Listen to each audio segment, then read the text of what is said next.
81 жылдығына орай Қордай ауданында ардагерлерге құрмет көрсетілді. Аудан әкімі ардагерлердің шаңырағына арнайы барып, мерекемен құттықтап, ел үшін сіңірген еңбектеріне алғыс білдірді. Халықбаев Есімқұл Сүгірбайұлы 1960 жылы әскери бөлімде дәрігер болып қызмет атқарған. Саналы ғұмырын медицина саласына арнаған ардагер жуырда алғыс атты кітабын жарыққа шығарып, бүгінгі кездесуде оның бір данасын аудан әкіміне тарту етті.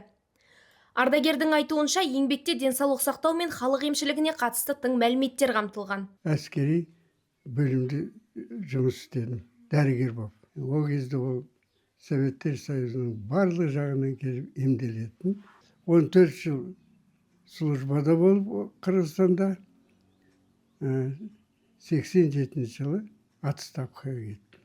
Тылдағы еңбекте жеңіске қосылған өлшеусіз үлес.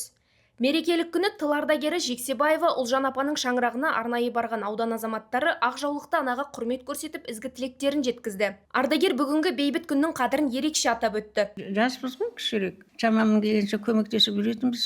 Олықта жоқшылық қой, біріне бір сондай жанашыр болатын осы. Мейірманды болыңдар, әке-шешелеріңе сыйлаңдар, қадірлеңдер, әке-шешені деп менің айтатын ылғи сол. Ауылыма бәріне ризамын, келіп жыл сайын бәрі құрметтеп, қадірлеп сөйтіп жатады, оған өте ризамын. Сондай-ақ тыл ардагері Нұржахан апаның шаңырағында да мерекелік кездесу өтті.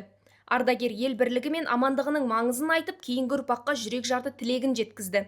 Жас берсін, жаспен бірге бас берсін. Бала шағаларын қызығын көріп, өмірдегі бар жақсылықты тілеймін шырағым. Аман болыңдар, өсіңдер, өліңдер.